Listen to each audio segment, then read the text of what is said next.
Nuestro trabajo se llama El exilio, sueños y territorios en Benito Juárez, y los autores somos quien les habla, Tomás Chayer, Ezequiel Álvarez y Franco Suárez. Ahí hay una fotito, dos fotitos nuestras, lo hicimos tanto virtual como presencial al trabajo. Y para comenzar con la introducción, si te parece te cedo la palabra, Fran,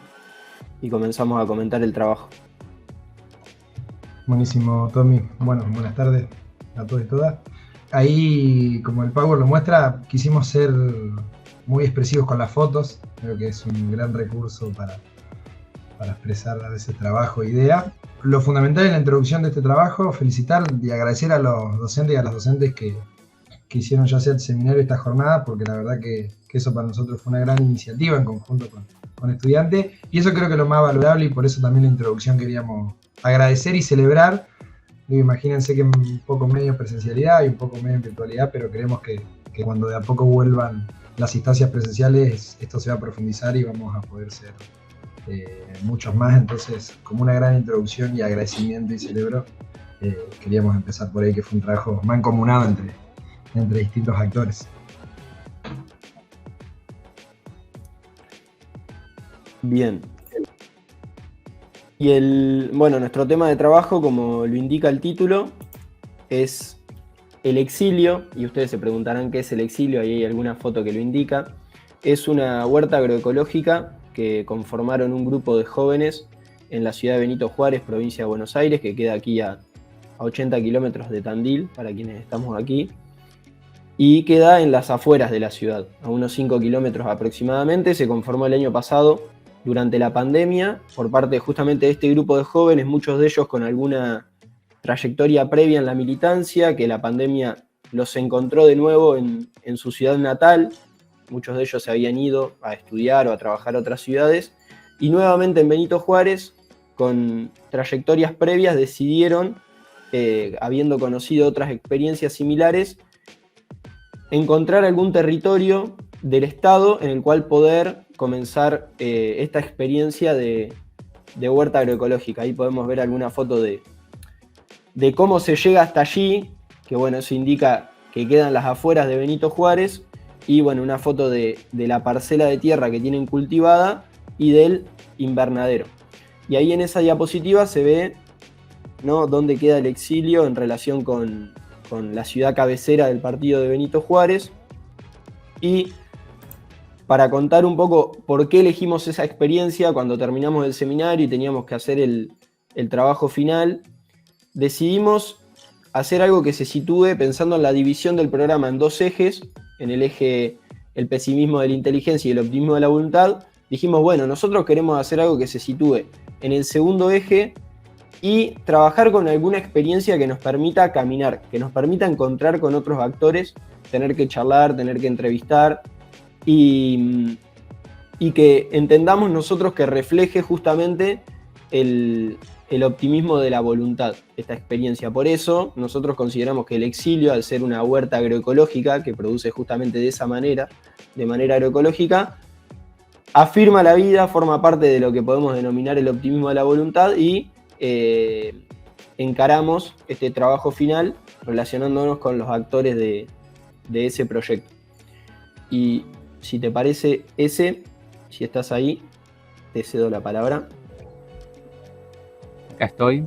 Bueno, saludo a todos, a todas. Agradezco de nuevo a Fran y todos los compañeros la oportunidad de poder exponer acá el trabajo. Felicitar a todos también porque los trabajos están buenísimos. Y bueno, ahí el mapa como que tiene,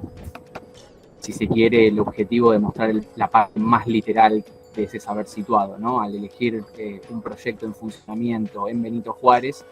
hicimos justamente esto, poner de relevancia que hoy por hoy hay proyectos ya en funcionamiento que nuestra consideración, y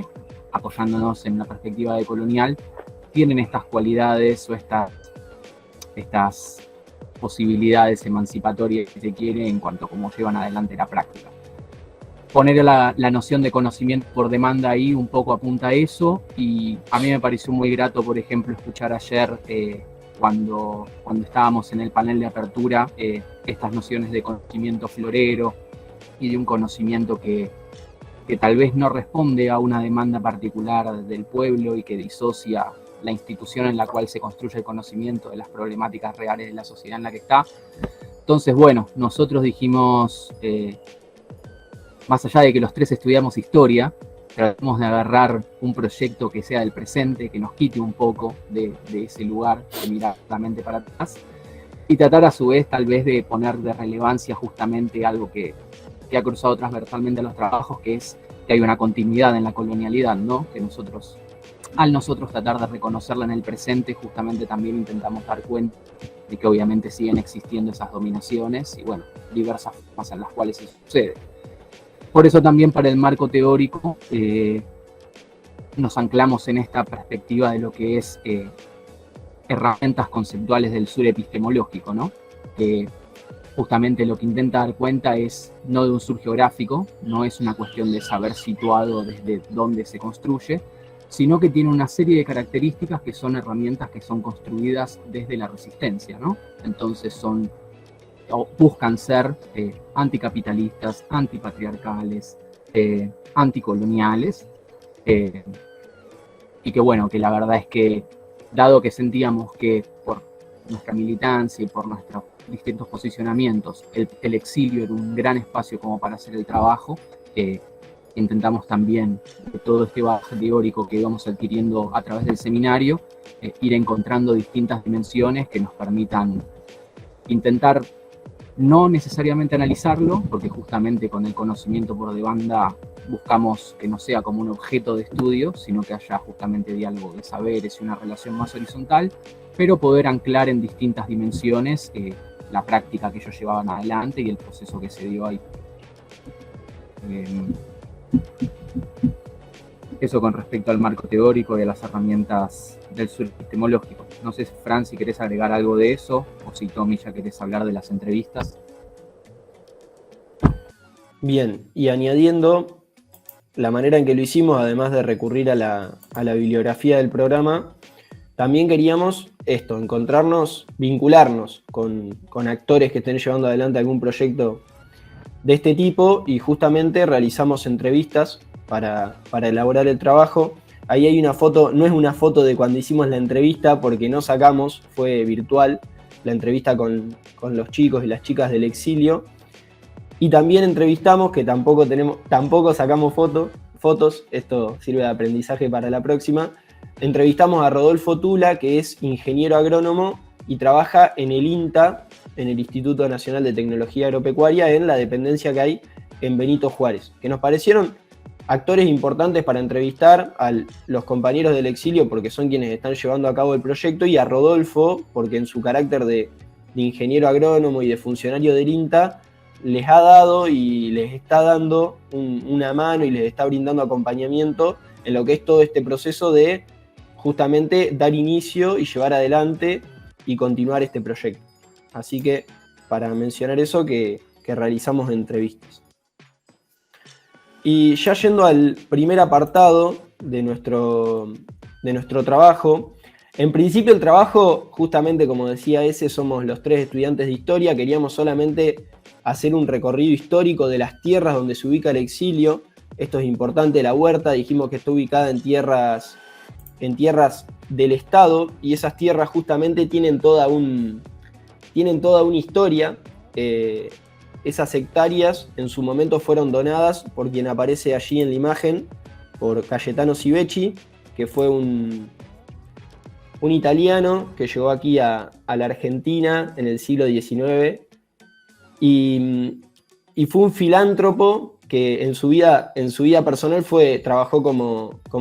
productor agropecuario, fue comerciante, también probó suerte en la industria, y también fue justamente un filántropo que realizó varias donaciones para la comunidad de Benito Juárez, que recién estaba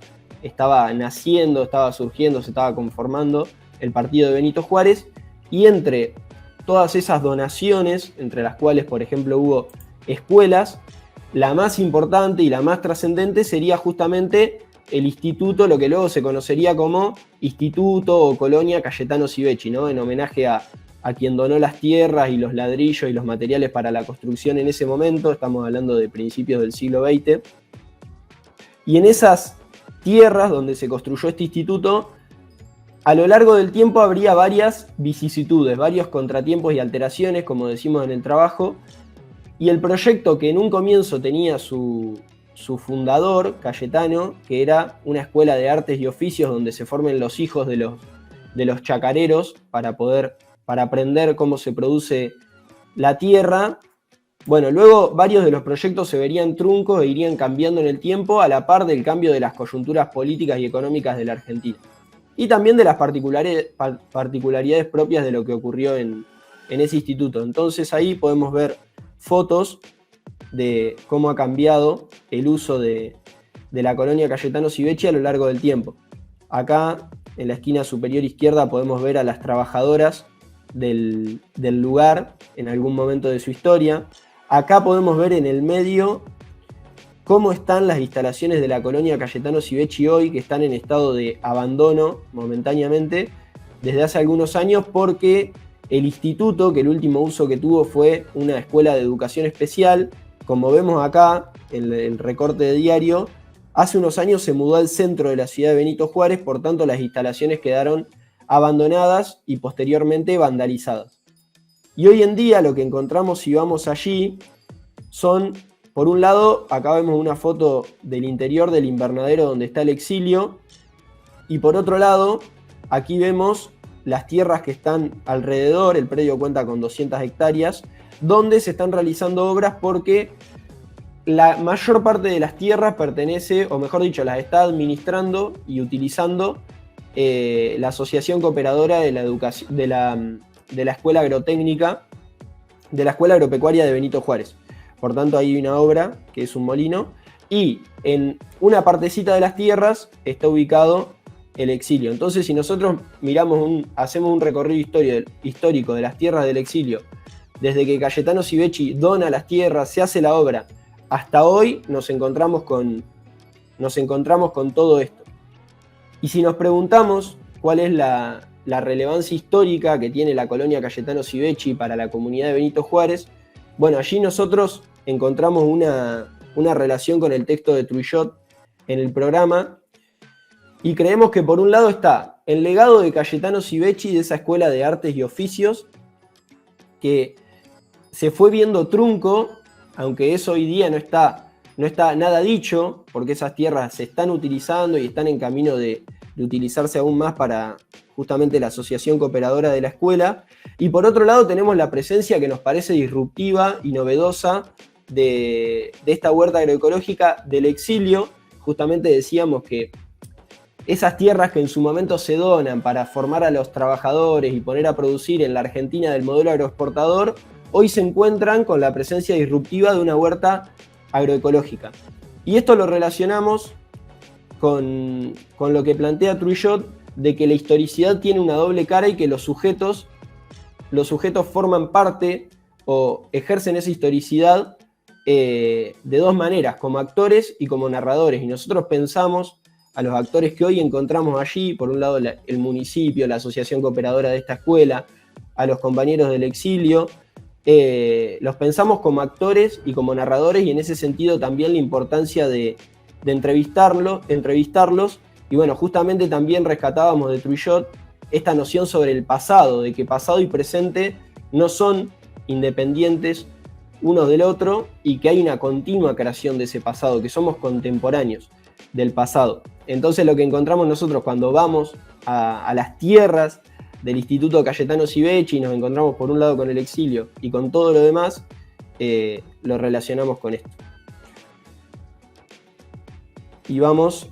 si te parece al segundo apartado de nuestro trabajo. Bien, joya. Bueno, como se ve ahí, el título es "Lo económico es una parte". Económico está entre comillas a propósito, como para intentar justamente explicitar ya de entrada que los actores mismos en los que estamos haciendo referencia no están separando lo económico como algo ni jerarquizado ni prioritario, sino que forma parte de una visión un poco más holística de sus prácticas, ¿no? A fin de cuentas estamos hablando de una huerta, de un proyecto agroecológico que les demanda un esfuerzo constante y cotidiano a las personas que lo llevan a cabo y que no deja de ser un trabajo en el cual ellos basan su sustento. Entonces, desde ese lado nos pareció que más allá de estar planteando un caso particular en el exilio, hay generalidades a las que podíamos hacer referencia, y para buscar esas generalidades no un poco, sino que nos apoyamos o intentamos encontrar cierto basamento en distintas lecturas del seminario. En un principio, me parece que es interesante poner de relevancia que al escindir esta dimensión económica de su práctica, sino que en los testimonios que ellos mismos nos daban en las entrevistas estaban constantemente diciendo que era necesario pensar la relación con el medio desde otro lado, que era necesario pensar la inscripción del exilio en la comunidad desde otro lado. Nos pareció que ahí justamente estaba claramente cristalizado, al menos como ejemplo, estas cuestiones del sur epistemológico como herramientas anticapitalistas, ¿no? En el sentido de no vamos a basarnos solamente en la competencia, no vamos a basarnos solamente en el libre... en la libre circulación y la libre producción, el libre cambio, sino que hay otras cosas que van a entrar al momento de dedicar nuestra vida, ¿no? La vida de los chicos se va ahí, quien haya hecho trabajo de huerta sabe que es un trabajo tremendo, entonces requiere una motivación, me parece, y una convicción muy particular para llevarlo adelante. Entonces, nada, cuando ponemos ponemos relevancia a esta cuestión ético o filosófica de su práctica económica o de su práctica en la huerta, lo que queremos mostrar justamente también es que en algún punto estas motivaciones que te llevan a dedicar tu vida y a hacer estas cosas son claves, que no es solamente que es lo económico como sustento material, sino que hay una cuestión simbólica, afectiva, relacional, que también posibilita que estas iniciativas se lleven adelante. Esos vínculos y esas relaciones solidarias con la comunidad, la verdad es que las encontrábamos constantemente y posibilitaron que el proyecto pueda ser llevado adelante. Las primeras semillas que los chicos conseguían era porque otro proyecto muy similar se habían puesto en contacto con ellos y les habían donado semillas. A Rodolfo Tula ellos lo conocen en manifestaciones, obviamente políticas, contra las fumigaciones con agrotóxicos en la zona de Barca. Entonces hay una cuestión constante en hasta cómo ellos se han conocido, cómo se han vinculado, qué los inspiró a ese proyecto en particular y no a otro, que claramente hacen a su práctica y que van mucho más allá de cualquier dimensión económica que nosotros podamos como separar para analizar. En práctica no está separada y es clave entender esas vinculaciones para ver qué es lo que posibilita que cada vez más gente se involucre en este tipo de iniciativas. Como una de las categorías centrales que encontramos para intentar entender un poco mejor cómo ellos articulaban su práctica, encontramos la de la economía orientada hacia la vida de Hinkelhammer, que justamente donde pone el énfasis es en esto, ¿no? En el carácter comunal de actividad económica. Tiene que ser suficiente esa actividad y tiene que dar como para que todos puedan tener un nivel de vida en el cual puedan satisfacer sus necesidades y a su vez garantizar el goce de la vida. No es solamente una satisfacción de las necesidades de comer, sino que es una cuestión de necesidades materiales vistas de una forma más amplia, no solamente desde esa supervivencia. Y otra de las cuestiones que nos pareció muy interesante es una categoría que usa Boaventura de Sousa, que es la de apropiación contrahegemónica. Esto va muy relacionado con lo de las herramientas del sur epistemológico, en el sentido de que estas apropiaciones contrahegemónicas justamente son como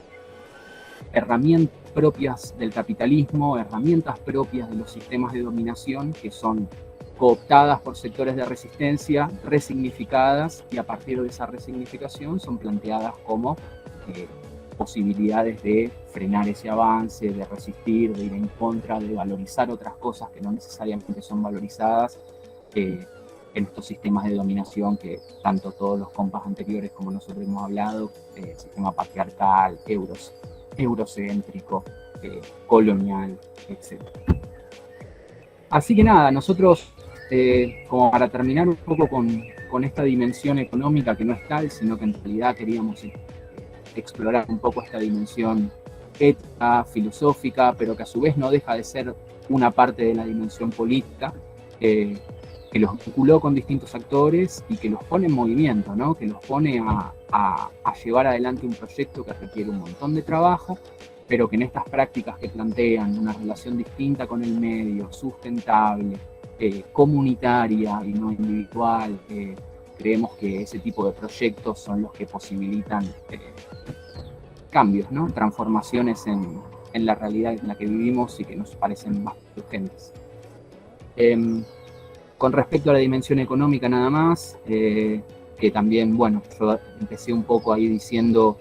que también consideramos que es política justamente en esta dimensión ética y filosófica, pero bueno, ahora Fran, si querés, podés ampliar un poco más el eje específicamente político que pensamos en el trabajo.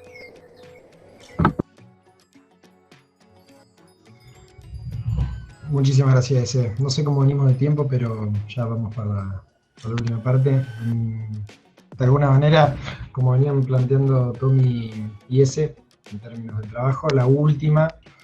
la titulamos Faceta de la realidad efectiva. Por un lado, parafraseando, ¿no?, una frase del general Perón, de Argentina, que hablaba siempre de la realidad efectiva,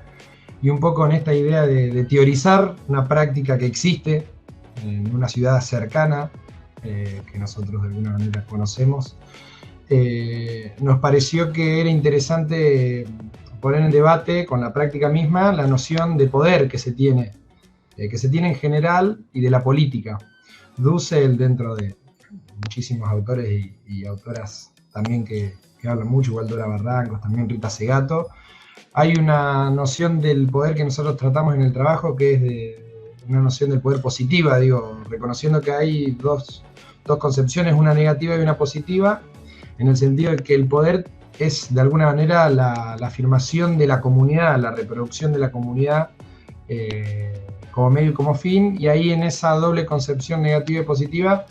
nosotros al menos encontramos, como en toda realidad social y como buenos cientistas sociales reconocemos tensiones, contradicciones, digo, nada es rígido y nada es perfectamente esquematizado. Sí encontramos en este ejemplo en particular actores donde se demuestra de alguna manera esas dos concepciones del poder positivo y el poder negativo. De alguna manera nosotros encontramos la faceta del poder positivo en tanto en cuanto medio para cumplir un fin, digo, los medios sirven para determinado fin. En este sentido el exilio como medio no solo construye otro tipo de relaciones con la comunidad y la fortalece, sino también genera alimentos de características de alguna manera sustentables a futuro. En ese sentido también fortalece y reproduce la comunidad. Como por el otro lado tenés el ejemplo de la escuela agropecuaria al lado que permite fumigar, donde se producen alimentos, y uno ahí puede ver que el medio, que es producir alimentos, va de alguna manera en contra del fin. Si el fin es producir alimentos, el medio de fumigar en el corto plazo genera alimentos con características particulares, digo, pero a largo plazo no afirma la vida, digo, no genera alimentos, sino todo lo contrario. Y en ese sentido nos parecía importante, en ese sentido en el rol de la política y del poder, el rol de Tula, que si no me equivoco lo mencionó al principio Tomás, que es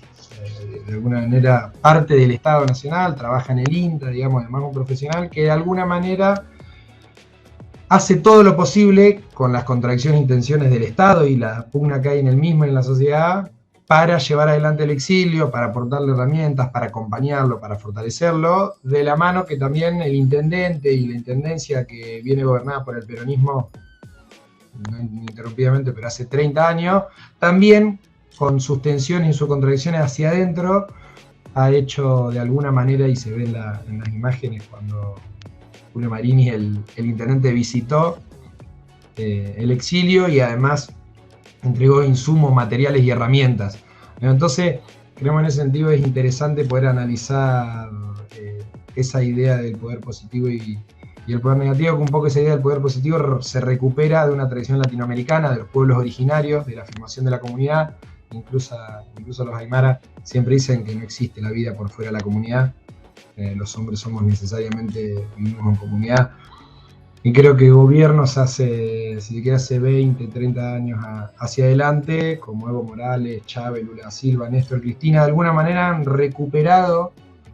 esa idea del poder positivo de los pueblos originarios, de muchos gobiernos populares de la gesta de la independencia, en nuestro caso del peronismo.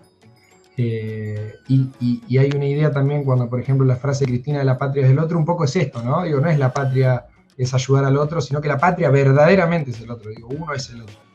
Y como cierre, si se quiere, de eso que plantea Chayer como hipótesis,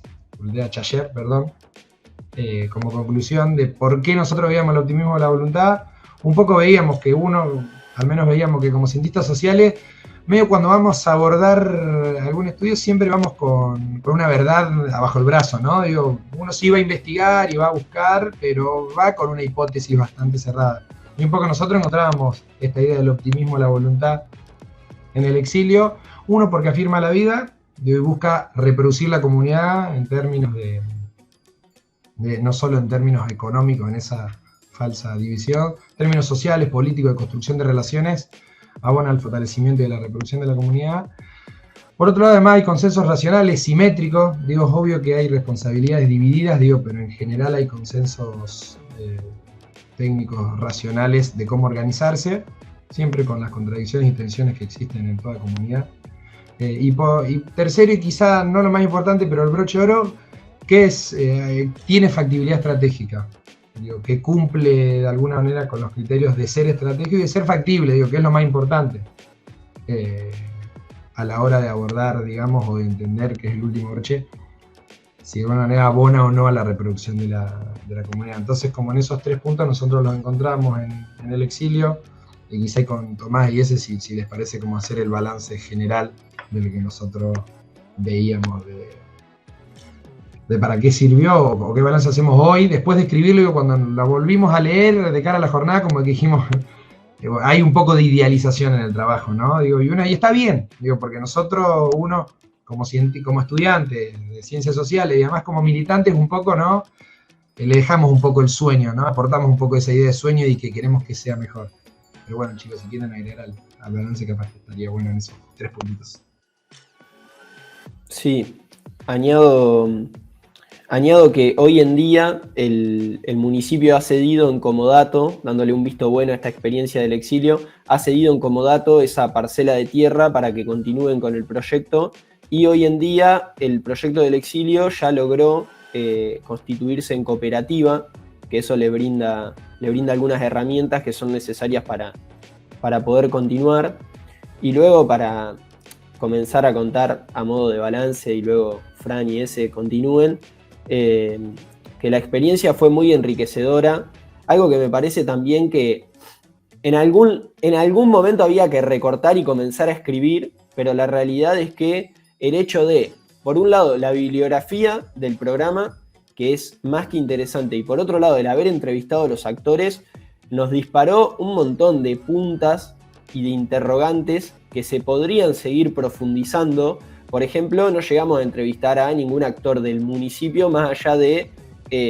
al ingeniero agrónomo del INTA, y tener esa voz también hubiese sido muy interesante. La verdad que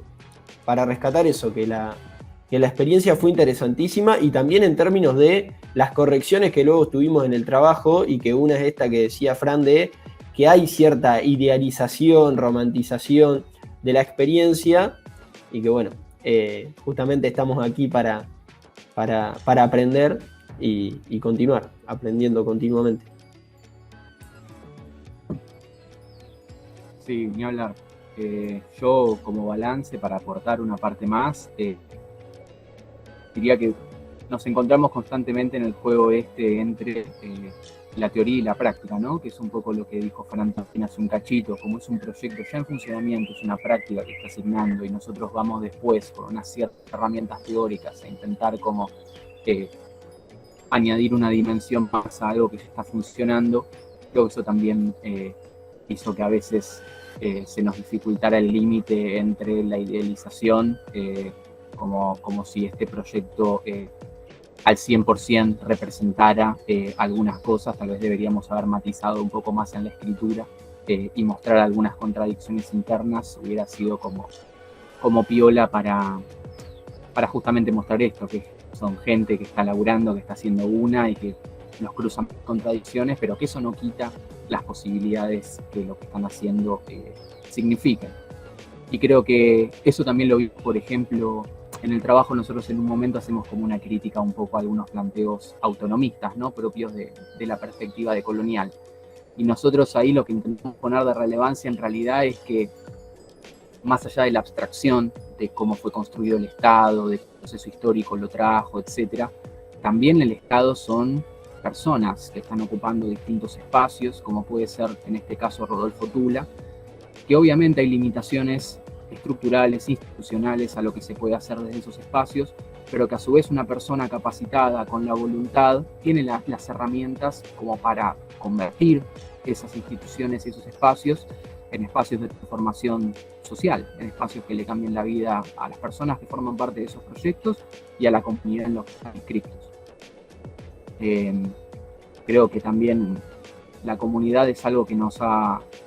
cruzó bastante a la hora de encarar cualquier cosa del trabajo. Por eso pusimos vínculo universidad-comunidad ahí, porque también al hacer el trabajo, creo que cuando lo terminamos y lo leímos con el tiempo, también nos quedó como claro que este trabajo sería como una piedra inicial, ¿no? Un paso muy primero, pero que en realidad un vínculo entre la universidad y la comunidad requiere involucrarse de una forma más constante y práctica, más que con trabajos. Favorecen y dan a conocer y visibilizan y son un paso necesario, pero nos quedó también esta idea de que habría que después profundizar si queremos efectivamente una universidad en vinculación con la comunidad a la que pertenece.